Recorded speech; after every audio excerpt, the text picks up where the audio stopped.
Hey guys, Jim here from DrinkABeerandPlayAGame. Today we're going to be taking a look at an indie title with Deathstate, Abyssal Edition on the Nintendo Switch.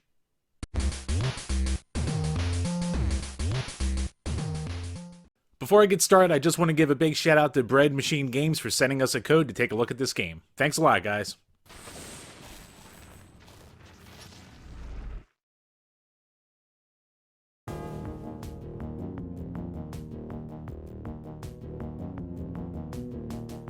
Originally released in 2015, this came out on Steam, the PS4, and the Nintendo Switch. This was developed and published by Bread Machine Games.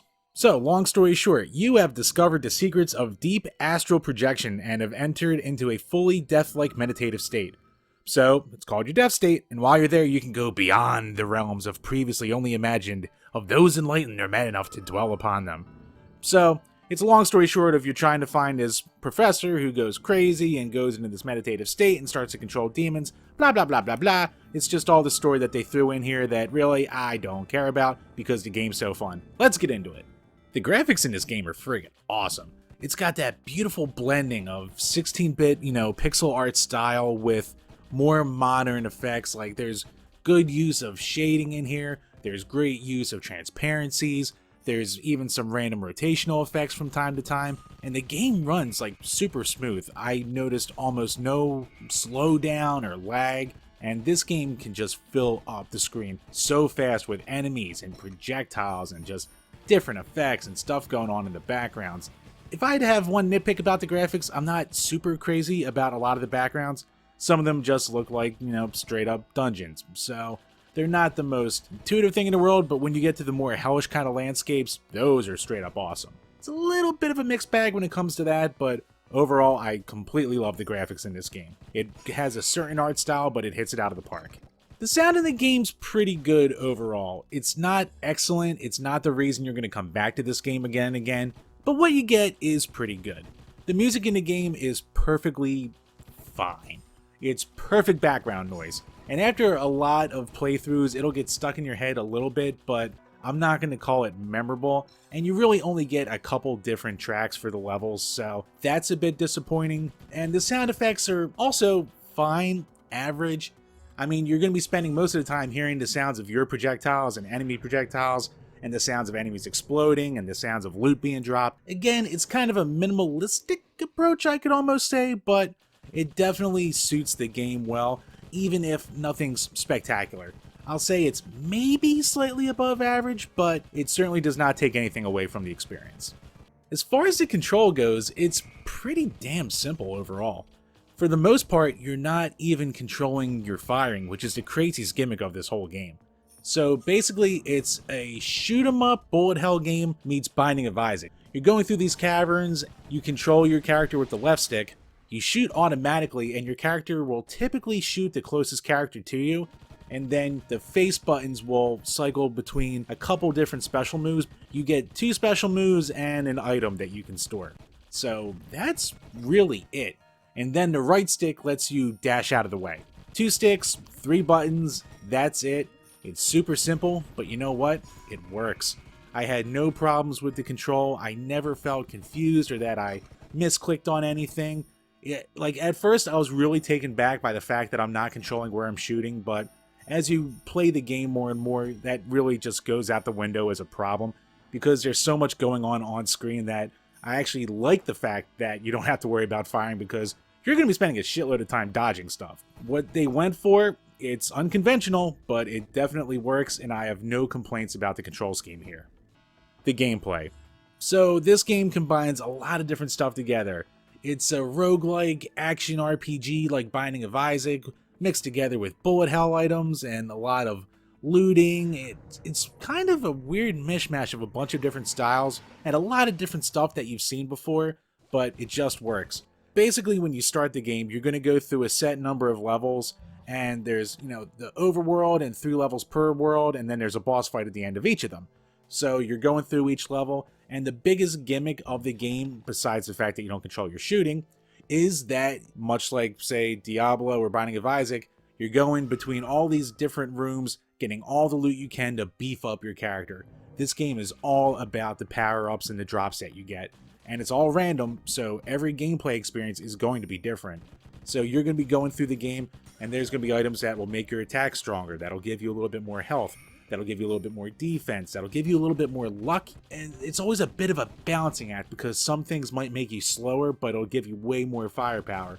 But then there's also ones that will make your shots weaker, but it'll give you more health, which really comes in handy in those later levels. So you're always trying to pick back and forth between all these special attacks that can circle around you and assist you, along with all these different stat boosters. And with the fact that you're trying to, with every playthrough, just unlock more things in the game. So there could be some playthroughs where you don't want to specifically use an item, but you wind up using it a lot or trying to finish the game with it, just so you can have it unlocked in your overall stat screen. You have a couple different save states in the game, and each one will keep track of how long you've been playing, how many times you've completed a round of the game, how many things you've unlocked, and all just the different main items. And there is a ton of stuff in this game to unlock. Once you beat an entire round of the game, then it unlocks even more for you. So after that first playthrough, and let's say you beat it, then you unlock a bunch more characters. You'll have more play modes, like an endless play mode that will just drop you into one of the worlds and you cycle through them and have the occasional boss fights.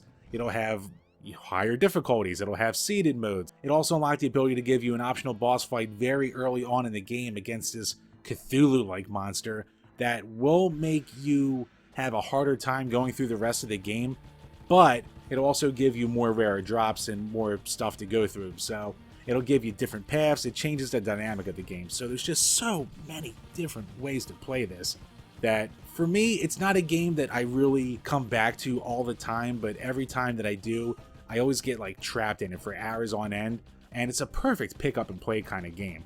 It's almost a definition of easy to learn, but super hard to master. Besides being swarmed by enemies, there'll be super powered up enemies. The boss fights are all creative and different. And then there's the final boss, which is like the only 3D polygonal guy in the game, and he's just his own friggin' beast. There's so much to say good about this game that I really don't have any complaints. It's kind of weird.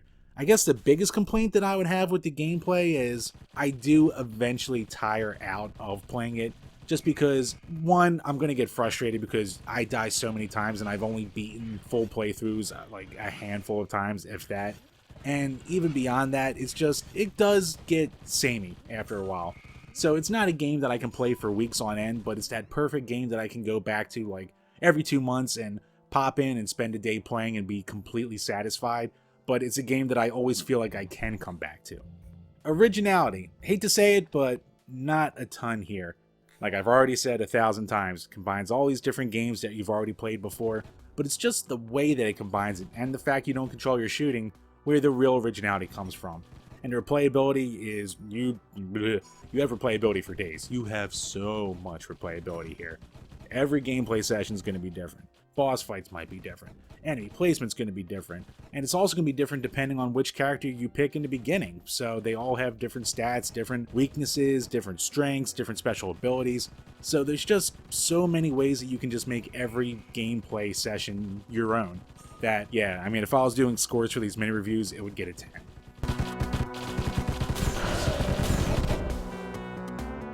So at the end of the day, what do I think of Deathstate Abyssal Edition? It's friggin' great. This game is such a value. There is so much content here, and it's only $10. So basically, it's a roguelike, so it's mostly infinitely replayable. There's so many unlocks. There's so many different characters with different playstyles that you can unlock. And if you had told me that this was the kind of game where you're combining, say, Binding of Isaac with a bullet hell shooter, and you don't actually control your attacks for the most part, I'd tell you that it probably wouldn't work and it probably wouldn't be any good, but it's just great.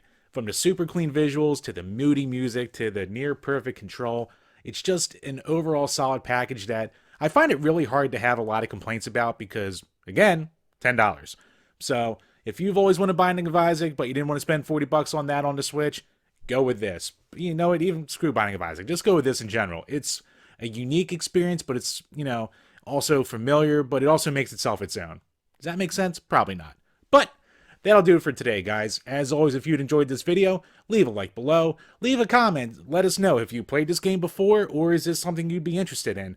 I really do recommend it, and not just because they sent us a code. I would buy this game if, I had a different system just to put it on, but I don't have a PS4 and I don't use Steam, so yeah. And as always, guys, check the links to our other videos where we have, video game reviews, hardware reviews, drinking games, and we are the home of the Power Hour podcast, which is also on iTunes. Till next time, guys. Cheers. When it comes to beer pairing, I decide to go with the Three Floyds Brewing Company's Topless Witch. This is a Baltic porter coming in at 9%, so it packs a lot of flavor, it's easy to drink, and it's strong as hell.